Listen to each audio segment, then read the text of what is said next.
Hello बच्चों, आप देख रहे हैं कॉमर्स विथ हल्का class. Happy Dussehra to all of you बच्चों। अभी जैसे दशहरा चल रहा है, फेस्टिवल चल रहे हैं, तो आप लोगों की हॉलीडेज भी होंगी।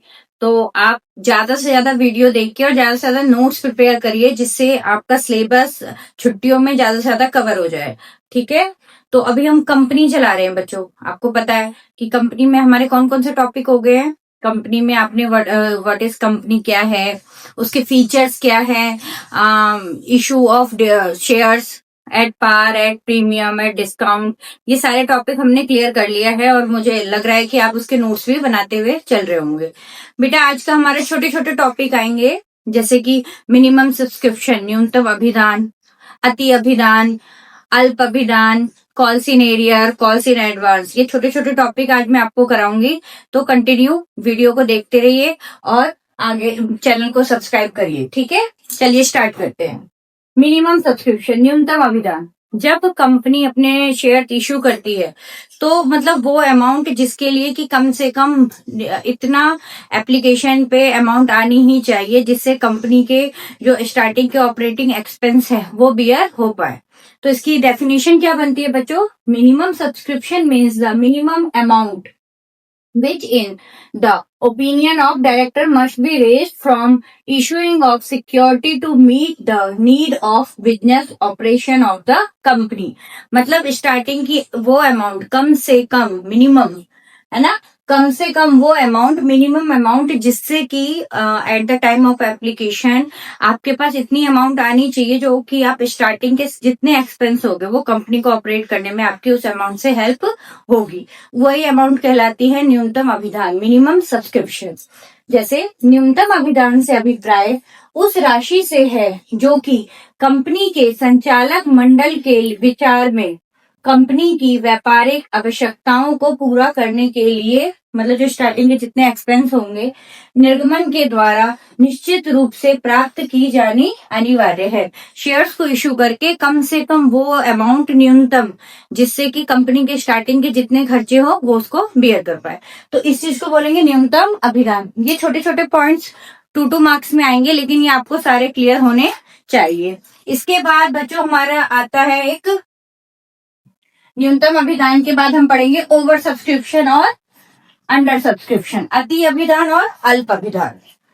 तो अति अभिदान क्या होता है बच्चों? अति, ओवर, अति अभिदान, ओवर सब्सक्रिप्शन। ओवर सब्सक्रिप्शन में जब इशू, जैसे फॉर सपोज आपने इशू किया 10,000 शेयर, लेकिन 10,000 से ज्यादा के लिए एप्लीकेशन आ गई 14,000 के लिए, तो ये जो एक्स्ट्रा 4,000 आया है ये कहलाएगा ओवर सब्सक्रिप्शन, अति अभिदान। ठीक है। तो अति अभिदान का मतलब है, डेफिनेशन में आप क्या लिखेंगे कि जब निर्गमित किए गए अंशों से अधिक मात्रा के लिए एप्लीकेशन आते हैं, आवेदन आते हैं, तो उसे कहते हैं, उस परिस्थिति को, उस कंडीशन को अति अभिदान या ओवर सब्सक्रिप्शन कहा जाता है। क्लियर है? जब निर्गमित किए गए अंशों से अधिक मात्रा के लिए एप्लीकेशन आता है तो क्या कहलाता है? Over subscription. ठीक। अब अल्प अभिदान, इसके आगे है अल्प अभिदान, अल्प अभिदान या अंडर सब्सक्रिप्शन। ठीक। इसका मतलब है कि आपने 10,000 शेयर इशू किए और आपके पास एप्लीकेशन आए 8,000 के लिए, तो इसकी डेफिनेशन क्या बनेगी? जब निर्गमित किए गए अंशों से अधिक, कम मात्रा में एप्लीकेशन आते हैं, आवेदन पत्र हमारे पास आते हैं कि हमने इशू किया 10,000 लेकिन एप्लीकेशन आई 8,000 के लिए, तो उस कंडीशन को बोला जाता है अल्प अभिदान। क्लियर होगा बच्चों? अति अभिदान ज्यादा, अल्प अभिदान कम, मतलब इशू किए गए शेयर से कम मात्रा में जब आपके पास आवेदन पत्र आए, एप्लीकेशन आए, तो उसे बोलेंगे अल्प अभिदान।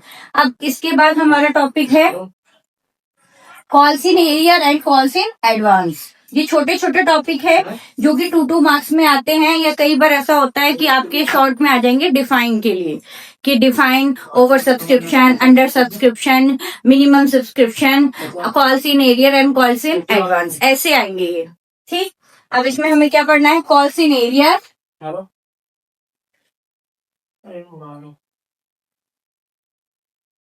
और calls in advance. Calls in arrear और calls in advance. Calls in arrear का क्या मतलब है? कॉल्स इन एरियर का मतलब है कि जब आपने शेयर इशू करते हो आप, तो शेयर इशू आप वन टाइम में सारी अमाउंट नहीं मंगवाते हो। On first call, on second call, application, allotment, मतलब आप उसको बांट देते हो। जैसे फर्स्ट अमाउंट मान लीजिए 10 रुपीज का शेयर है, ठीक है, 10 रुपीज का शेयर हो गया, तो बच्चों इस शेयर को आप 4 बार में मंगवा रहे हो। फर्स्ट एप्लीकेशन पे हो गया 2 रुपीज, ठीक, 10 है, 3 रुपीज हो गया आपका अलॉटमेंट पे, फिर से 3 रुपीज हो गया फर्स्ट कॉल, कितने हो गए 3 और 2 रुपीज हो गया आपका फाइनल कॉल, ठीक है। आप इस तरह से 10 रुपीज के शेयर मांग रहे हो, ठीक। उसके बाद जब आपने ये शेयर्स मांगे, तो कोई एक शेयर होल्डर ऐसा होगा जो एट दैट टाइम उसको पेड नहीं करेगा। तो जब कोई शेयर होल्डर अपने शेयर्स के अमाउंट को टाइम पे पेड नहीं कर रहा है, तो उस कंडीशन को बोलेंगे calls in arrear. For example, आपने यहाँ पे 10,000 शेयर इशू किए, 10,000 में से एक पर्सन है ए, उसके पास 100 शेयर्स हैं, कितने हैं 100। उस 100 शेयर्स को फर्स्ट कॉल वाली अमाउंट वो नहीं दे रहा है। ध्यान से समझना बच्चों, ठीक है, क्योंकि ये छोटी छोटी चीजें हैं जो आपको 2 मार्क्स में अच्छे से मार्क्स गेन हो सकता है। तो आप इनको अच्छे से समझोगे तो आपको ये इजिली वन टाइम में ही समझ में आ जाएगी। ओके, तो देखिए जैसे 10,000 शेयर इशू किए थे, इसमें ए कोई शेयर होल्डर है जिसने एप्लीकेशन की अमाउंट पेड कर दी, ओके, अलॉटमेंट की अमाउंट पेड कर दी, एप्लीकेशन और अलॉटमेंट दोनों अमाउंट पेड कर दी, but at the time of first call पे वो अमाउंट पेड नहीं कर पाया, ठीक है। तो ये कॉल्स इन एरियर हो गया, मतलब इस पैसे को उसने टाइम से पेड नहीं किया, तो कॉल्स इन एरियर हो गया। और जो जो भी मतलब इसकी डेफिनेशन बनेगी, जब कोई शेयर होल्डर टाइम से वैल्यू अमाउंट को, शेयर के अमाउंट को पेड नहीं करता, तो उस कंडीशन को कॉल्स इन एरियर बोलते हैं। बट कोई पर्सन है बी, एक शेयर होल्डर है बी जिसके पास 200 शेयर्स हैं, कितने शेयर्स हैं 200। उसने क्या किया, उसने कहा कि फाइनल कॉल के पैसे भी उसने फर्स्ट कॉल पे ही दे दिए, पहले ही दे दिए, तो इस कंडीशन को बोला जाएगा कॉल्स इन एडवांस। क्या बोला जाएगा? Calls in advance. सिंपल सी लैंग्वेज में देखिए, जब कोई शेयर होल्डर टाइम मतलब कॉल मांगने पर भी पेड नहीं करता, तो उसको बोला जाता है कॉल्स इन एरियर। बट जब कोई शेयर होल्डर मतलब टाइम फाइनल कॉल मांगने से पहले, फर्स्ट कॉल मांगने से पहले ही उस अमाउंट को, अपने नंबर ऑफ शेयर को पहले ही पेड कर देता है, तो उस कंडीशन को बोला जाएगा कॉल्स इन एडवांस, ठीक। हिंदी में इसको बोलते हैं अग्रिम याचना और अवशिष्ट याचना। अवशिष्ट याचना का मतलब जब कोई अंशधारी समय पर अपने अंशों का भुगतान नहीं करता, तो उसे अवशिष्ट याचना बोला जाएगा। परंतु जब कोई अंशधारी समय से पूर्व ही अपने याचनाओं का भुगतान कर देता है, तो उसे अग्रिम याचना बोला जाएगा। तो ये आपको समझ में आ गया होगा, calls in advance and calls in arrear, ठीक है।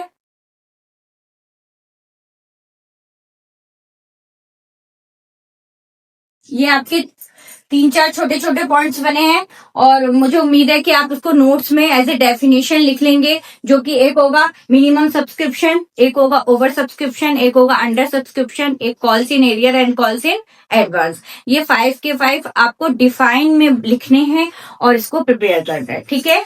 तो आगे की वीडियोस देखने के लिए बच्चों चैनल को सब्सक्राइब कर लें और मेरी वीडियो को लाइक करते रहिए और अच्छे से पढ़ाई करिए। ओनली 4 मंथ है आपके एग्जाम के, जिससे आपकी प्रिपरेशन अच्छे से हो जाए।